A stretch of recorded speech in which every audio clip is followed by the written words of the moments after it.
Bonjour à tous, on se retrouve pour un nouveau Texama Show. Alors je retourne l'intro parce que je l'ai légèrement supprimé en copiant les fichiers parce que je croyais que c'était un des fichiers inutiles parce que des fois je retourne certains bouts de vidéo. Donc ma foi, voilà, donc je fais ça en caméra, c'est pas grave. J'avais une petite news au niveau de la chaîne avant de passer aux news de la semaine où il y a ma caméra, je vous rassure. Évidemment aussi d'ailleurs, table des matières dans la description si vous voulez sauter vers le sujet qui vous intéresse.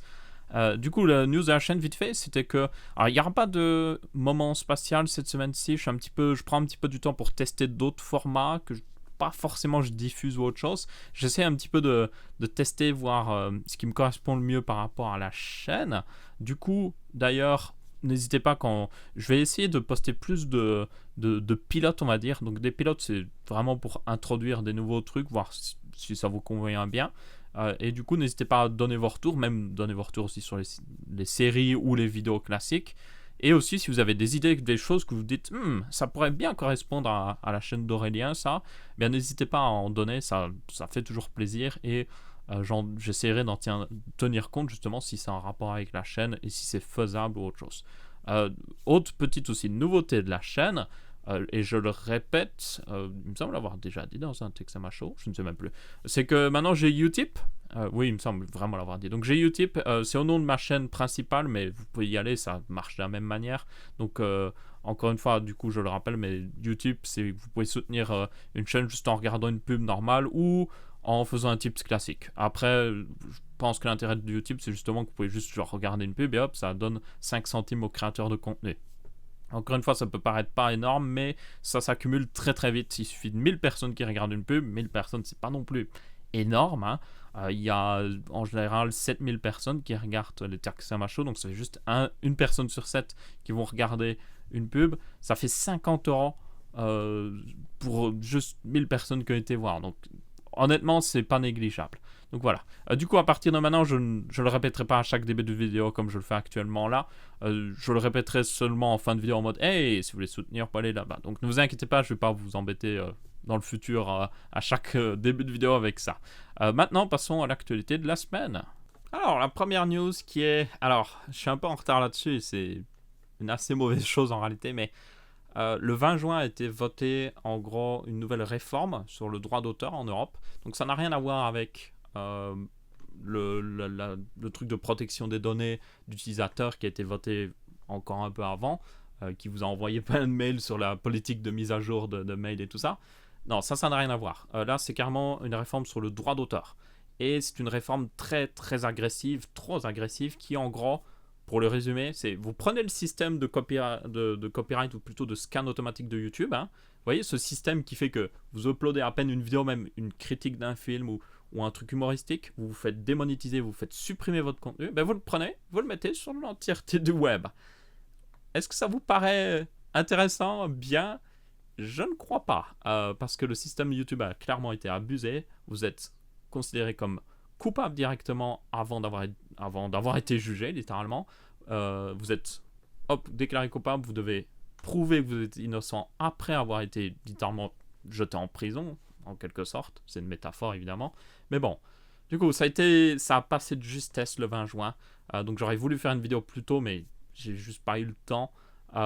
Et c'est un gros problème. Alors, c'est passé, mais c'est pas encore validé. Déjà, le truc avec l'Union Européenne, c'est que quand il passe quelque chose, ça doit être ensuite adopté dans les différents pays. Et encore, un pays peut être en mode non, je l'adopte pas finalement. Donc, ça peut encore changer. Donc, on peut encore faire quelque chose. On peut clairement encore faire quelque chose avant que ce soit vraiment mis en place. Parce que là, ça a été voté, hein, un peu comme le GDPR qu'on avait parlé justement. Le GDPR avait été voté en 2016. Vous avez vu, il a fallu quand même genre 2 ans pour qu'il soit totalement mis en place. Donc là, encore une fois, même si c'est validé, il faudra un temps de mise en place. Mais bon, en attendant, il faut justement parler aux députés européens. Même, je dirais même qu'on peut parler à vos représentants en France, si vous êtes français, ou en Belgique, ou même n'importe quel pays européen en tout cas. Si vous êtes suisse, voilà, tout ça vous fait rigoler, évidemment, parce que vous êtes juste suisse, vous êtes là en mode dans votre chalet en Suisse, dans la montagne, mais bon, bref.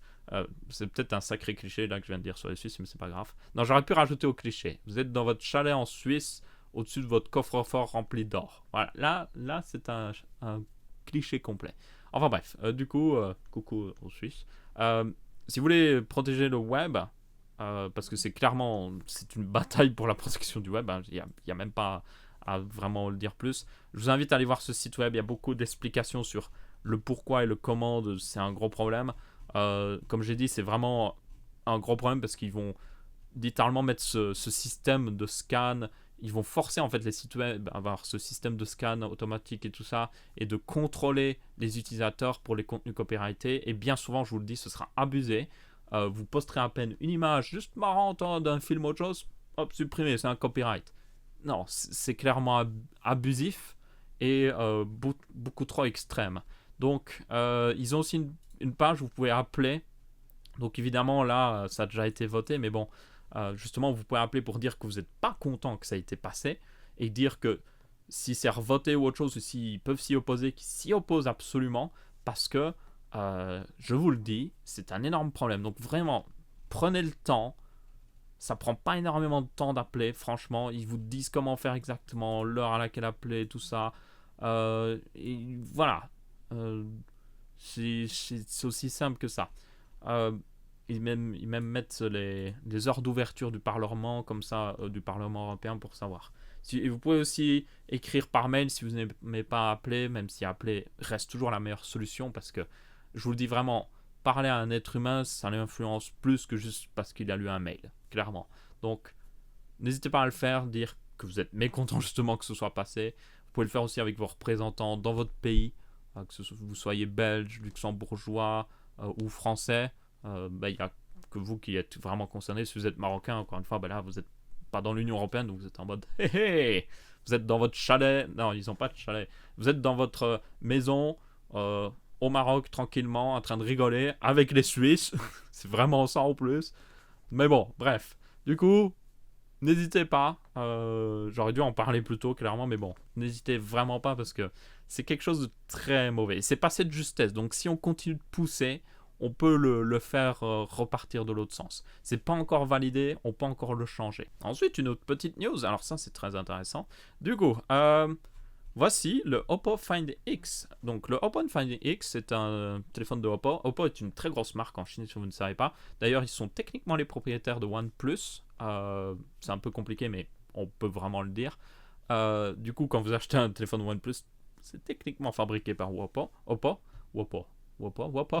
Ça devient bizarre, tous ces noms de chinois, mais bon. Du coup, comme vous pouvez voir, c'est un téléphone pratiquement sans bordure, donc il y a une légère bordure au-dessus, un petit peu sur le côté, mais c'est juste l'épaisseur du téléphone au final, et un petit peu en dessous. C'est en dessous d'ailleurs qu'il y a le plus. On a aussi du coup un petit speaker caché au-dessus, et rien d'autre. Alors on va me dire, ouais, l'appareil photo. Où est-ce qu'ils l'ont caché? Ouais, mon encoche dégueulasse qui aurait pu cacher mon appareil photo. Eh bien, tout simplement, elle est dans un truc, oui, motorisé. Donc, quand vous sortez l'appareil photo, vous avez littéralement l'entièreté du dessus du téléphone qui sort et qui expose les capteurs, parce qu'il y a des capteurs de proximité et tout ça, et aussi votre appareil photo frontal, mais aussi les appareils photo de l'arrière. Alors, c'est un dispositif mécanique, évidemment. Je trouve que c'est quand même mieux que ce qu'on avait vu avec, je ne sais plus quel téléphone, justement, qui avait une petite pop-up caméra. Parce que là, c'était tout petit, ça pouvait se faire accrocher, se faire démolir. Là, c'est l'entièreté du dessus du téléphone, donc honnêtement, il y a de fortes chances que ce soit quand même assez résistant. Et j'ai vu aussi une vidéo de MKBHD qui montrait un petit peu justement le téléphone en action. Il y a aussi une vidéo de Linus Tech Tips où même si vous forcez le moteur, en fait, si vous le forcez à se fermer, il va se refermer tout seul, no problemo. Et si vous l'empêchez de s'ouvrir, il va essayer une fois, et puis il va attendre, et puis il va réessayer. Donc ça ne va pas forcer l'entièreté du moteur ou autre chose et le détruire. Donc ça va. Le seul problème, par contre, qu'on pourrait vraiment avoir, c'est que c'est une pièce mécanique, et les pièces mécaniques, ça s'use, et ça finit par casser. Et c'est un gros problème. Alors, une pièce mécanique bien designée, on va être honnête, peut durer très longtemps. Des disques durs mécaniques, c'est un disque dur, il y a un truc littéralement qui tourne à 7000 tours par minute dedans, pendant des fois plusieurs heures par jour, arrive à durer sans problème 5 ans, 7 ans. Donc, selon moi, le fait que ce soit une pièce mécanique n'est pas le plus gros problème. Il y a d'autres problèmes plus inquiétants. Et l'un des problèmes, c'est que Alors, vous allez me dire, ah bah, alors, ça doit être aussi un de ces téléphones qui utilise le scanner en dessous, le scanner d'empreinte en dessous de l'écran. Non, il n'y en a pas. En gros, pour le déverrouiller, soit vous utilisez les manières classiques, et il n'y en a pas d'ailleurs à l'arrière du téléphone, oui, aucun scanner à l'arrière, donc c'est un peu comme un iPhone au final. Ou alors, vous utilisez la reconnaissance faciale comme l'iPhone X, qui est situé au-dessus. Donc, c'est d'ailleurs assez similaire à l'iPhone X, c'est carrément un vrai scanner 3D. C'est pas juste genre, oh, je regarde une photo et oh oui, tu ressembles à la personne. Non, non, là c'est genre scanner 3D. Du coup, ça marche plutôt bien en réalité. Apparemment, c'est aussi rapide que l'iPhone X et tout, donc ça c'est génial, hein, aucun problème avec ça. Mais pour déverrouiller votre téléphone, s'il doit scanner votre visage, évidemment, le truc va s'ouvrir et se refermer à chaque fois que vous le déverrouillez. Combien de fois déverrouillez-vous votre téléphone par jour? Beaucoup de fois. En tout cas, pour un utilisateur classique, c'est beaucoup de fois. Juste vous regardez un truc, oh, déverrouillé. Une fois. Donc ça veut dire qu'il s'active, il se désactive. Donc ça veut dire que chaque fois que vous le déverrouillez, il y a 2 mouvements du mécanisme mécanique. Du coup, si vous le faites même juste, allez, 40 fois sur la journée, vous déverrouillez votre téléphone 40 fois sur la journée, c'est pas grand chose, hein, 40 fois. C'est genre 2 fois sur 1 heure. C'est rien du tout. Hein. Eh bien, ça fera 80 mouvements mécaniques au-dessus, en bas. Et 80 mouvements par jour pendant je ne sais combien d'années, ça va foutre en l'air le moteur assez vite. Donc ça, c'est un des gros problèmes que j'ai.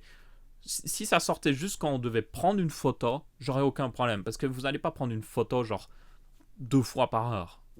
Bon, il y a certaines personnes qui le feront, évidemment, mais la plupart des gens normaux auraient une utilisation encore raisonnable, selon moi.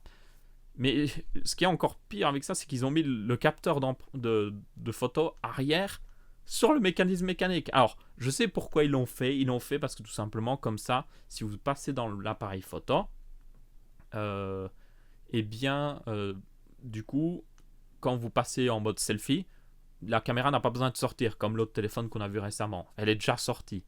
Il y a aussi une question de vie privée. Vous voyez, avec ça, ben, c'est fermé. Vous n'avez pas de caméra accessible. Vous le voyez quand la caméra est accessible. Donc ça, c'est quand même génial. Mais selon moi, c'est un gros problème parce que du coup, ben, c'est-à-dire que la plupart des photos que les gens prennent, je pense, pas tout le monde évidemment, il y a des gens qui adorent les selfies, mais la plupart que les gens prennent, les photos que les gens prennent, c'est souvent avec la caméra arrière. Et du coup, si la caméra arrière n'avait pas besoin de sortir d'un truc mécanique à chaque fois, eh bien, ça réduirait encore plus l'utilisation de ce truc-là. Donc s'ils avaient mis le lecteur d'empreinte sous l'écran, ce qui est largement possible, et l'appareil photo directement accessible, le truc ne sortirait que pour quand vous faites un selfie. Et selon moi, ça réduirait déjà largement la possibilité que ça casse au bout d'un moment. Sur certains téléphones, ça cassera au bout d'une semaine, hein, ça peut arriver, il y a toujours des gens avec de la malchance. Mais honnêtement, si ça sortait si peu de temps, le téléphone deviendrait obsolète avant que ça casse, selon moi. C'est vraiment ça. On a tendance quand même des fois à trop être parano avec les trucs mécaniques. Si c'est correctement designé, il n'y a aucun problème. Il peut avoir des fautes, clairement, mais voilà. Un autre problème qu'il pourrait avoir, c'est s'il y a de la poussière qui rentre dans le mécanisme. Ça, c'est par contre un assez gros problème. Il suffit même que juste vous avez mis votre téléphone dans votre poche, il y avait un petit peu de poussière ou autre chose, ça peut arriver, vous êtes près de la plage, oh, il y a quelques grains de sable, vous le sortez de votre poche, et genre le mécanisme sort, parce qu'évidemment vous devez le sortir pour déverrouiller le téléphone, à part si vous utilisez un mot de passe, et du coup le grain de sable qui était juste à la bordure, hop, se fait attraper par le mécanisme quand ça se referme. Et hop, vous avez un grain de sable, littéralement, dans votre mécanisme. Ça peut pas très bien finir, selon moi. Donc ouais, concept hyper intéressant, mais encore une fois, c'est juste genre, selon moi, un petit peu un bricolage en attendant d'avoir les vraies technologies. Quelles sont ces vraies technologies? Alors, le capteur d'empreinte sous l'écran, ça c'est déjà check, c'est bon. Et la deuxième technologie qu'on a absolument besoin, enfin, il y en a 3 techniquement. Donc la deuxième technologie qu'on a besoin aussi, mais pas absolument, c'est déjà possible, c'est en gros des speakers, donc carrément un truc qui fait du son, situé sous l'écran et qui fait vibrer l'écran, le verre de l'écran pour faire du son. Ça existe déjà, ça marche très bien. Il n'y a aucun problème. Surtout si vous l'utilisez à basse portée, vraiment quand vous l'utilisez juste pour écouter, genre allô, ça va. Là, ça marche hyper bien, franchement. Je l'utiliserai pas pour des full speakers, genre je vais écouter de la musique dans ma pièce, mais franchement, pour juste téléphoner, ça irait. Donc ça marche déjà. Et la troisième technologie absolument nécessaire, c'est le fait de pouvoir mettre les capteurs, que ce soit le capteur de proximité, de n'importe quoi, sous l'écran. C'est possible. Les écrans OLED sont transparents. Si vous n'avez jamais vu un écran OLED, en fait, quand il est éteint, vous vous dites, il est juste éteint. C'est sombre derrière, c'est un peu noir, même des fois un petit peu bleuté, un petit peu marron avec certains téléphones. C'est tout simplement parce que ce que vous voyez, cette couleur que vous voyez, je ne déconne pas, c'est un revêtement qui est situé derrière l'écran. Pourquoi ? Parce qu'un écran OLED est transparent. Il est déjà transparent. Il n'est pas à 100% transparent, mais il est en grande partie transparent. C'est-à-dire que les Galaxy S8, S9, les Pixel, tout ça, tout ce qui utilise un écran OLED a un revêtement très fin juste derrière l'écran pour que vous ne voyez pas littéralement l'intérieur du téléphone. Donc, c'est déjà transparent. Donc, là, ils auraient juste à faire en gros un écran. L'écran serait. Il n'y aura aucun changement au niveau de l'écran, vraiment, à part peut-être le rendre vraiment 100% transparent au niveau de là où vous mettez le capteur. Mais en gros, mettre le capteur derrière l'écran et en gros, éteindre les pixels quand vous utilisez l'appareil photo. Et là, c'est déjà beaucoup plus. Déjà, c'est pas une pièce mécanique, c'est juste voilà, de l'électronique. Donc en gros, vous lancez l'appareil photo et vous allez avoir un rond de pixels au-dessus de votre écran qui va s'éteindre juste pour prendre la photo. Donc honnêtement, c'est classe et tout ça, et ça marcherait plutôt bien. Pour les capteurs, que ce soit de proximité, tout ça, il faudra aussi... Alors, pour les capteurs de proximité, je pense que, honnêtement, comme l'écran est transparent, il y aurait moyen d'avoir une technologie qui marche à travers l'écran, sans même éteindre les pixels, parce que les pixels, ils font juste de la lumière. Ça n'a rien à voir avec, justement, la proximité. L'appareil photo, par contre, serait un petit peu perturbé par un petit peu de lumière, parce que, du coup, vous prenez un selfie, il y a juste, genre, la couleur, enfin, la lumière qu'il y avait à l'écran, ce qui pourrait être un petit peu problématique, mais bon. En tout cas, ce genre de technologie avance bien. D'ici, à mon avis, déjà l'année prochaine, le Samsung, qui est un petit peu leader dans ce genre de technologie, parce que c'est eux qui font surtout la plupart des écrans OLED, devra avoir franchement un téléphone qui ressemble énormément à ça, avec peut-être, je dis bien peut-être, un capteur de photo derrière l'écran. Moi, ce que j'aimerais bien qu'ils sortent limite, c'est un téléphone, et il y en a qui vont crier hérésie, mais bon, j'aimerais bien un téléphone sans appareil photo à l'avant. Genre vraiment, aucun appareil photo à l'avant.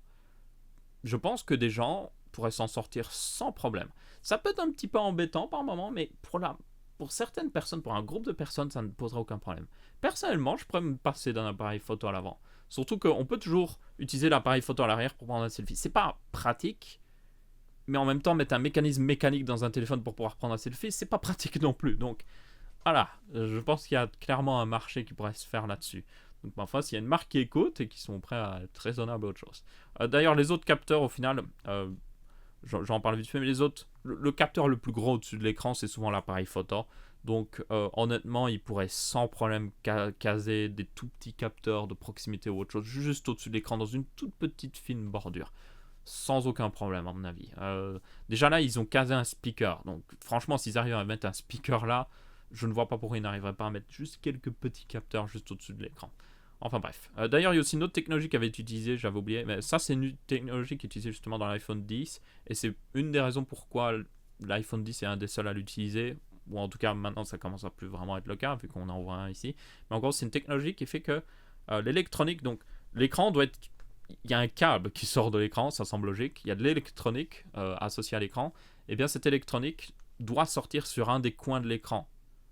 Et bien souvent, c'est le coin inférieur pour les téléphones, donc c'est le coin ici. Et du coup, le problème, c'est que ça prend de la place. Et une des technologies qu'utilise l'iPhone 10 et ce téléphone, c'est que l'électronique est pliable et se plie en dessous de l'écran. Et du coup, vous vous retrouvez avec une bordure beaucoup plus fine. Ça arrivera aussi en 2019 à coup sûr pour beaucoup de téléphones. C'est juste que la technologie était un petit peu réservée au final pour Apple. Mais il me semble que c'est genre Samsung au final qui fait ce genre de technologie, donc on le verra certainement sur un téléphone Samsung. Parce que Samsung n'a pas encore abandonné l'épaisseur d'écran au-dessus et en dessous sur leur flagship, en tout cas pour le moment, donc on verra bien. Enfin bref, du coup c'était tout pour cette news. J'avais parlé pendant pas mal de temps, mais je pense que c'est une news assez importante vu que ça parle un petit peu du futur des téléphones. Ok, ensuite, prochaine news, c'est au niveau de IGTV. Donc Instagram vient de lancer IGTV. IGTV est un concurrent à YouTube. Alors, Par concurrent YouTube, évidemment, on ne parle pas de concurrencer l'entièreté de ce que fait YouTube. C'est juste pas possible. Aucune société pourrait juste d'un coup lancer un truc qui fait exactement la même chose que YouTube, concurrence YouTube et arrive à prendre des utilisateurs. Non.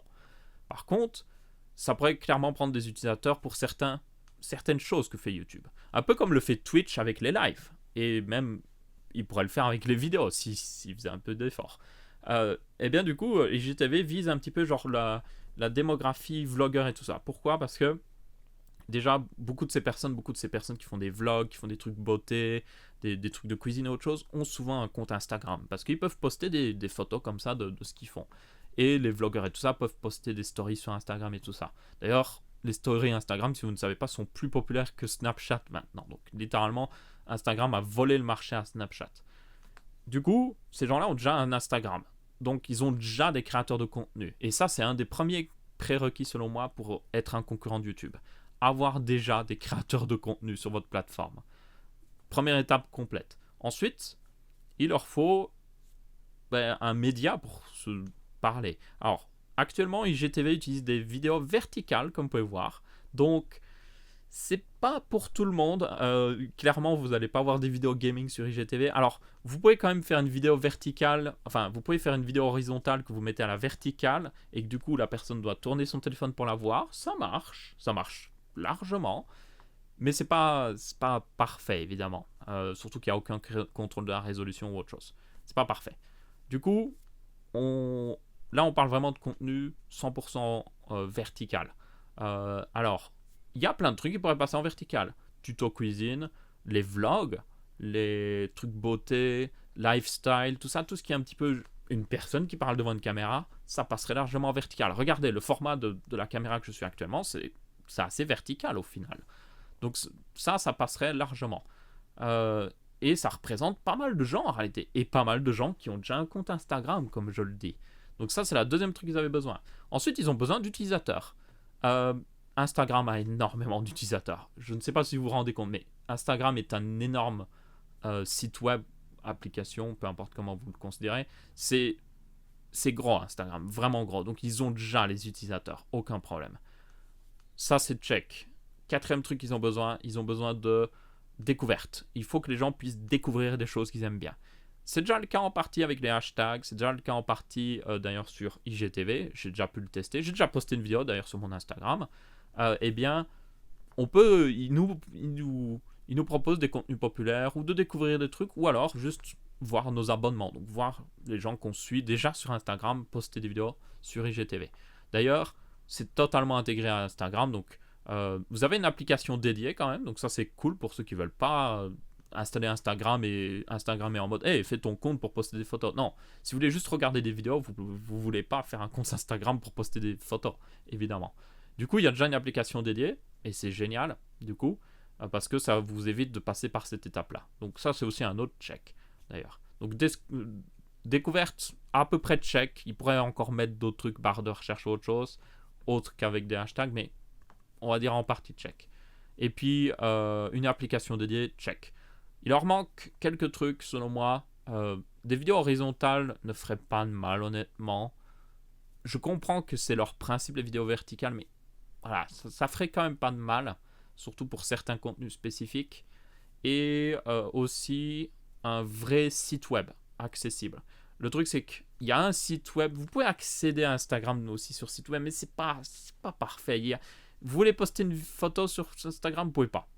Sur IGTV, vous pouvez quand même uploader une vidéo depuis votre PC fixe. Alors moi, j'ai pas trouvé le bouton quelque part encore, donc je le cherche. Je cherche aussi la vraie URL du site au final, parce que je finis toujours par retourner sur Instagram, mais bon, j'essayerai. Donc voilà. Du coup, ils ont à peu près tout pour fonctionner. Ils prendront pas tous les créateurs de contenu de YouTube d'un coup. Ils ne prendront pas tous les contenus de YouTube d'un coup. Mais ils peuvent clairement prendre quelque chose sur YouTube. Et selon moi, la chose qu'ils peuvent prendre, c'est les contenus courts, mais plus longs en tout cas qu'une story Instagram. Donc 1 à 10 minutes, clairement. Et aussi les contenus un petit peu genre qui passent facilement en vertical. Donc contenu tourné IRL où il n'y a pas d'interface sur les côtés ou autre chose.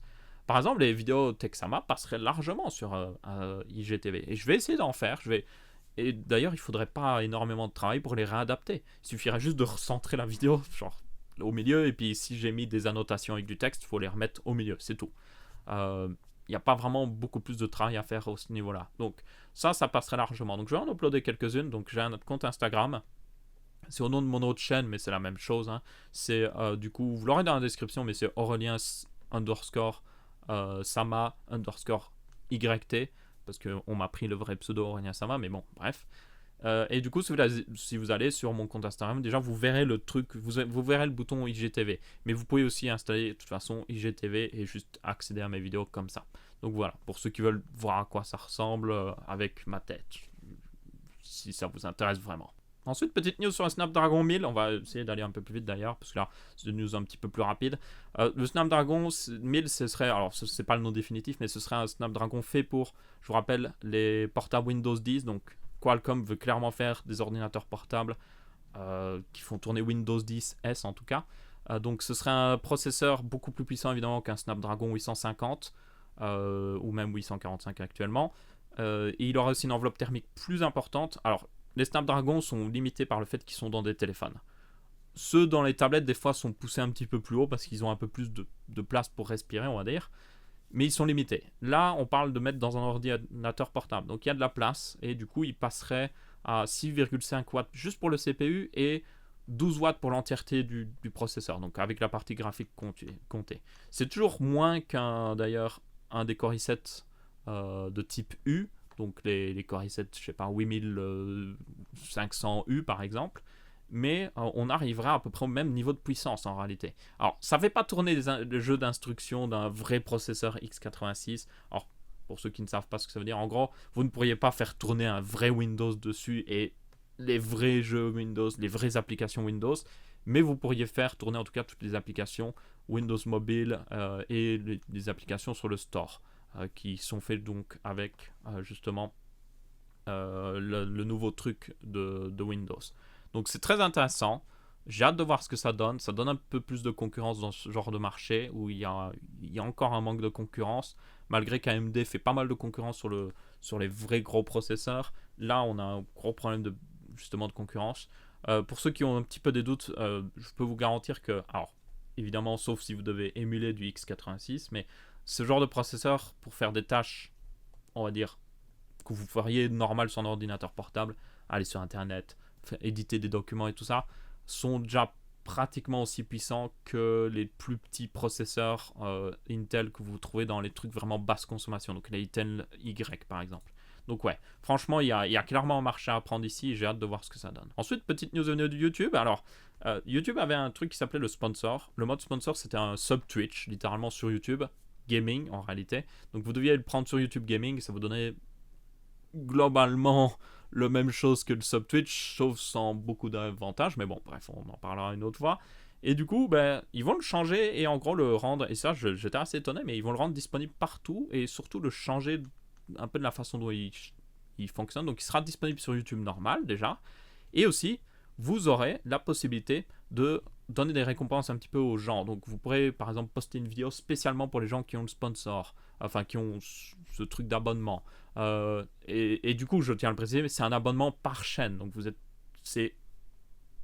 vous prenez l'abonnement pour cette chaîne en particulier. C'est pas comme YouTube Red ou YouTube Premium maintenant. Du coup, si vous avez plusieurs créateurs que vous suivez et que vous voulez les soutenir tous, il faudra prendre un abonnement pour chaque personne. Je tiens à le préciser. 70% part pour le créateur, 30% pour YouTube. C'est le même taux que Twitch, donc ne soyez pas étonnés. Même Twitch, d'ailleurs, sur les affiliés, fait un taux de 50-50, donc c'est limite mieux que Twitch en fait. Sauf qu'il faut 100 000 abonnés pour y avoir accès, donc en réalité, c'est plus facile d'être affilié sur Twitch, mais bon. Et du coup, il y a les badges, les emojis, ça c'était déjà disponible. Apparemment, il y aura des posts spéciaux dans l'onglet communauté et d'autres trucs que les créateurs pourront faire, par exemple des live streams spécialement pour eux. Donc, intéressant, à voir ce que ça donne, mais ça m'intéresse personnellement. Il y a aussi un onglet marchandises qui va faire apparition. En gros, vous avez carrément une page de marchandises directement intégrée à votre page YouTube, donc des t-shirts ou autre chose. Alors c'est en partenariat avec Teespring, il me semble, donc ce sera juste principalement des t-shirts ou des trucs dans le genre, et c'est seulement disponible aux États-Unis, ce truc-là en particulier. L'abonnement YouTube, par contre, devrait normalement être disponible dans le reste du monde, ou en tout cas, tous les pays qui ont déjà le sponsor actuel devraient l'avoir assez vite. Enfin, j'espère. Donc voilà. C'est intéressant. Il y a aussi une fonctionnalité de première apparemment pour mettre une vidéo en avant-première comme un live, un peu comme Twitch au final, sauf que sur YouTube je trouve que ça a plus de valeur au final, parce que c'est plus genre une avant-première. Vous voyez, c'est genre, hey, regardez cette nouvelle vidéo en avant-première, et puis elle sera diffusée genre telle date, et vous pourrez la regarder autant de fois que vous voulez à cette date-là. Twitch actuellement, les premières c'est genre, hey, on regarde une vidéo ensemble sur Twitch avec le chat et tout ça, et puis quand la vidéo est terminée, c'est fini. Il y a rien. Vous pouvez pas poster vraiment la vidéo. Enfin, elle est disponible dans les rediffusions, mais c'est pas la même chose. Donc, je trouve ça intéressant. Après, à voir ce que ça donne. Surtout que ça reste YouTube, donc voilà. Alors ça, c'est une petite news vite fait update au niveau du crash qu'a eu Uber. Si vous vous souvenez, il y a eu un crash donc avec une voiture de test Uber. C'est une voiture autonome qui donc pilote d'elle-même. Où en gros, le conducteur, et c'est en partie la faute du conducteur, mais aussi en partie la faute au final du système Uber, ne faisait pas attention à la route et a écrasé malheureusement une personne. Alors, la conclusion c'était en gros que la voiture était aussi en faute parce qu'elle aurait dû clairement voir la personne, mais le conducteur était aussi en faute parce qu'il devait garder sa main sur le volant parce que c'est en test, c'est clairement en test. Et le truc c'est qu'il était apparemment en train de regarder des séries sur Hulu juste avant le crash, donc ouais, c'est peut-être pas la meilleure chose à faire. Donc là il y a pas mal au final de problèmes qui se posent. Déjà, pourquoi il était tout seul? Parce que bien souvent les voitures de test comme ça, il y a deux pilotes, il y a une personne qui garde la main sur le volant et un autre qui contrôle en même temps. Comme ça, c'est testé correctement. Là, il était tout seul, premier problème. Ou elle était tout seule, il me semble que c'était une femme justement. En tout cas, cette personne était toute seule. Et ensuite, pourquoi il n'y a pas eu plus de contrôle sur cette personne? Juste vérifier que ils avaient les capacités ou autre chose. Et surtout aussi, pourquoi le système d'autopilotage n'a pas vu cette personne traverser la route. Donc ouais, pas mal de problèmes dans ce truc-là. C'est assez triste, mais on va en voir de plus en plus ce genre de choses, quoi qu'il arrive. Ça, c'est clairement, il y a eu des gros problèmes là-dedans, ça ne devrait pas fonctionner comme ça. Mais on en verra de plus en plus avant d'arriver vraiment aux full voitures autonomes qui fonctionnent vraiment d'elles-mêmes. Et même quand on aura les voitures autonomes, il y a des crashs qui arriveront. Mais le truc, c'est la discussion suivante, c'est est-ce qu'il vaut mieux qu'il y ait une voiture d'elle-même, un ordinateur qui tue quelqu'un, ou est-ce qu'il vaut mieux que la personne conduise d'elle-même et finisse par aussi bien faire plus d'accidents et peut-être tuer plus de personnes ou autre chose? C'est un peu le débat au final. Ces trucs-là ne sont pas parfaits. Un ordinateur peut bugger, ça peut bugger, mais un être humain aussi peut bugger. Si vous avez pris de l'alcool, vos temps de réaction sont diminués, tout ça. Et même des fois, vous allez juste mal réagir. Vous allez juste faire la pire chose possible dans la situation et juste en arriver à la pire situation possible et tuer quelqu'un même sans vraiment le vouloir. Ça peut arriver, donc n'importe quoi peut bugger au final. Même la voiture peut avoir des problèmes juste mécaniques. Donc, moi, l'excuse que les gens, enfin, ou plutôt l'argument que les gens ont, un ordinateur ça peut bugger. Tout peut bugger, juste tout. Donc, pour moi, c'est pas ça le problème. C'est le problème, c'est en arriver à un stade où l'ordinateur est vraiment autonome. Et c'est pas un bug. Là, c'était même pas vraiment un bug, c'est juste que l'ordinateur n'a rien vu en fait. Donc, ouais, c'est pas mal de problèmes qui arriveront dans le futur, pas mal de discussions qui arriveront dans le futur sur ce sujet-là, mais on verra bien ce que ça donnera. Petite news au niveau du Ryzen 7 1700, il est actuellement en baisse de prix, mais incroyable.